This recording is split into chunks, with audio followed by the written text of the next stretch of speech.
Hi, I'm Paul. Most people know me as the workaholic who's always chasing the next big deal overseas.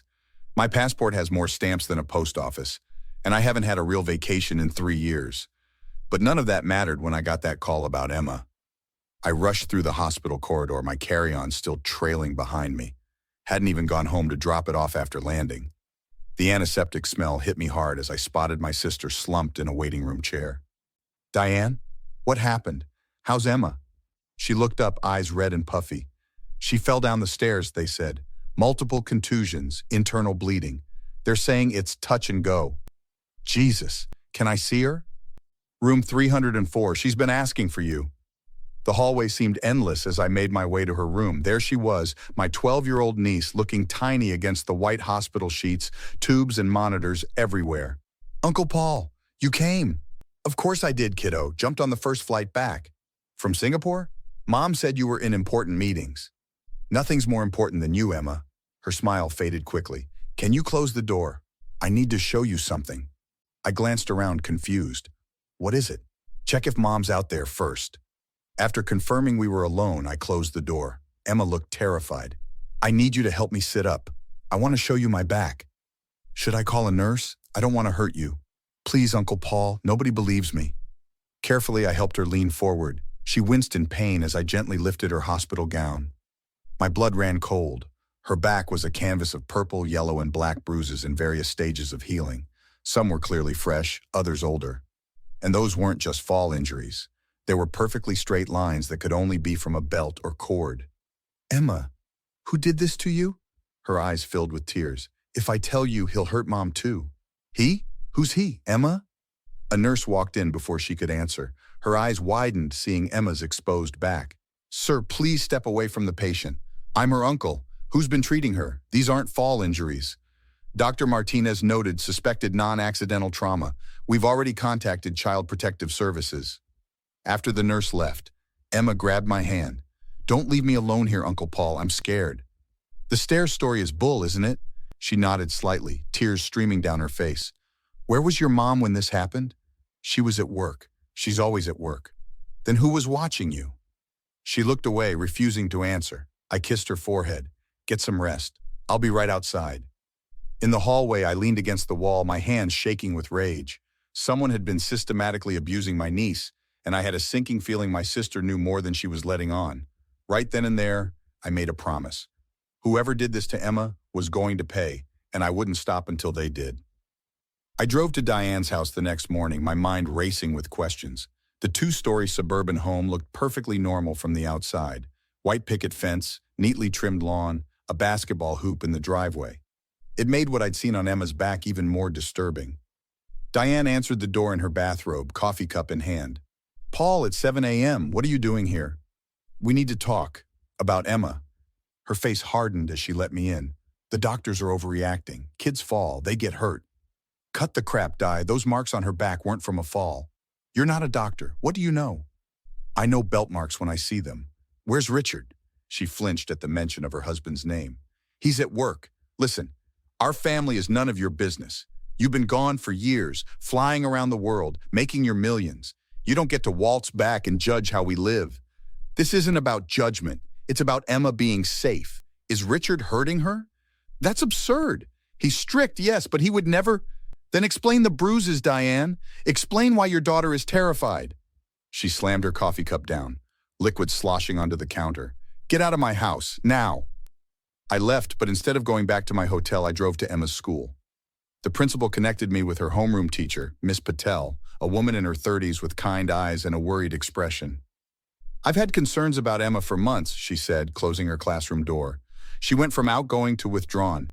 Her grades dropped. She stopped participating in gym class, always had excuses about changing into her uniform. Did you report it? 3 times, but without concrete evidence and with Mrs. Carter always having a plausible explanation. She shook her head. Emma never confirmed anything when the counselor spoke with her. What about Richard, her stepdad? Miss Patel hesitated. He's intimidating. At parent-teacher conferences, he does all the talking. Emma flinches when he raises his voice, and once I overheard him in the parking lot, telling her she'd get what's coming if her science project didn't win. I thanked her and headed to the county courthouse. Public records showed Richard Carter had a sealed record from 15 years ago. The clerk wouldn't give details, but a quick call to a private investigator friend got me what I needed. Domestic violence charges from his first marriage, my friend Jake said over the phone, dropped when the wife suddenly refused to testify. There's also a restraining order from an ex-girlfriend in 2010. Same pattern, filed, then mysteriously withdrawn. When I got back to the hospital, Emma's condition had deteriorated. The doctors were concerned about internal bleeding. "Uncle Paul," she whispered when we were alone, "if something happens to me, you need to check under my bed, the loose floorboard. Nothing's going to happen to you, kiddo. Promise me you'll look."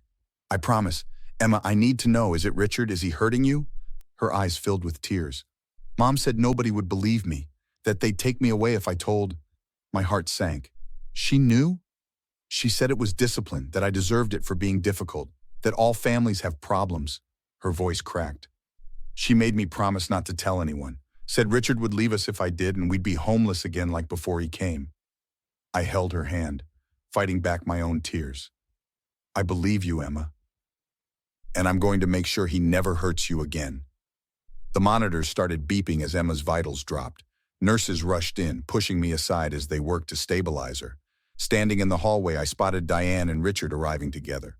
The way she leaned into him, seeking comfort from the very monster who'd put her daughter here, made my blood boil. I met with Detective Wallace at the hospital corridor while Richard was getting coffee. "I need your help. My niece is dying because of that man." "We need evidence, Mr. Hayes, not accusations." She told me to check under her bed, a loose floorboard. Detective Wallace nodded. "I can get a warrant, but it'll take time." Hours later, we searched Emma's room and found exactly what she described: a diary and a shoebox of evidence, photos of injuries, dated, audio recordings, even a blood-stained belt. I flipped through the diary, my stomach turning. April 15th, Richard found out about my B in math, 10 lashes tonight. May 3rd, told Mom about the belt. She said I shouldn't make him angry. June 20th, Richard caught me texting Lily, dragged me downstairs by my hair. Mom watched and did nothing. That evening, Richard showed up at my hotel, drunk and furious. "You think you can play hero? You know nothing about my family. Emma isn't your family. She's your punching bag." He shoved me against the wall. "Drop this now, or I'll make sure you regret it." "Thanks for the threat. Mind repeating it for the recording?" His eyes widened as Detective Wallace stepped out of the bathroom, badge in hand. The case strengthened when Emma's neighbor called. "I have security cameras. They see into Emma's backyard. Last month, I saw something disturbing." The footage showed Richard dragging Emma, throwing her against the shed, slapping her repeatedly, all because of a bike left in the driveway. Then came Lily, Emma's best friend, arriving at the hospital with tear-stained cheeks. We were having a sleepover and Emma spilled juice. He came in that night and I was pretending to be asleep, but I saw everything. He told her if she made a sound, he'd do the same to me. We were building an airtight case when the call came. Emma was in emergency surgery. By the time I reached the hospital, it was too late. "I'm sorry, we did everything we could," the surgeon said. Diane collapsed in the waiting room. Richard stood behind her, hand on her shoulder, playing the grieving stepfather. Our eyes met, and I saw not a hint of remorse. That night, staring at Emma's diary, I made a new promise. Richard wouldn't just face justice, he would lose everything: his freedom, his reputation, his marriage.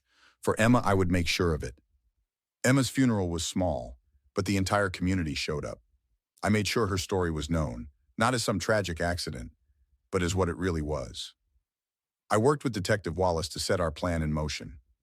"We're ready with the charges, but there's something else you should know," Detective Wallace said, meeting me at the station. "Diane has a 4-year-old son from before she met Richard. Tommy lives with her parents most of the time." "Does Richard have access to him?" "Unfortunately, we need to move quickly." The trap was simple but effective. Richard had been invited to speak at a community vigil for Emma. His idea, playing the grieving stepfather. Little did he know, I'd arranged for the local news to cover it. Standing at the podium, Richard wiped fake tears. "Emma was like a daughter to me. This tragic accident has devastated our family." I approached the microphone. "I'd like to share something Emma left behind." I played the audio recordings. Emma's terrified voice filled the park. "Please stop, Richard. I'm sorry about the math test. Please don't hit me again." The crowd gasped. Richard's face contorted with rage. "This is slander. Those recordings are fake." "The belt with Emma's blood isn't fake. The photos she took of her injuries aren't fake. The security footage from your neighbor showing you beating her isn't fake. He lunged at me, right in front of everyone, including the cameras. You son of a...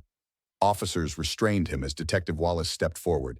Richard Carter, you're under arrest for child abuse, child endangerment, and second-degree murder. Well, the fallout was swift. Diane crumbled under questioning, admitting she'd known about the abuse for years. Child Protective Services removed Tommy from her custody, placing him permanently with his grandparents. At the preliminary hearing, Richard's attorney attempted to paint Emma as troubled. Your Honor, this is a tragic situation, but my client was simply trying to discipline a difficult child. The judge looked disgusted. Counsel, I've reviewed the evidence. This wasn't discipline, it was torture. Richard was denied bail. As the trial approached, more victims came forward, 2 of his ex-girlfriend's children emboldened by Emma's bravery. I used my business connections and resources to establish the Emma Hayes Foundation, dedicated to helping children escape abuse and supporting prosecution of abusers. 6 months later, I sat in the courtroom as the verdict was read. On the charge of second-degree murder, we find the defendant guilty. Richard showed no emotion, just like he'd shown no remorse for Emma. At the sentencing, I was allowed to speak. I brought Emma's diary. Your Honor, my niece documented her own murder, piece by piece, day by day. She knew she might not survive, but she made sure her abuser wouldn't escape justice. The judge sentenced Richard to 30 years without parole. As they led him away, he finally looked at me, hatred burning in his eyes. This isn't over. For you, it is. For Emma, it finally is. Outside the courthouse, reporters asked how I felt. Justice doesn't bring Emma back, but because of her courage, other children will be saved. The foundation in her name has already helped 20 kids find safety. I visit Emma's grave every month. I bring her favorite sunflowers and tell her about the children we've helped. Sometimes I imagine I can hear her voice in the wind, not in pain anymore, but at peace, knowing her suffering wasn't in vain. What would you do if you were in Diane's position? Was losing custody of her second child a fair punishment for failing to protect Emma, or should she have been given a second chance to be a better mother to Tommy? Share your thoughts in the comments below. If this story moved you, please consider giving it a like. Child abuse sadly remains hidden in many homes, and awareness can save lives. Subscribe for more stories that shed light on difficult realities we often don't discuss enough. What other complex family situations would you like to see explored in future videos?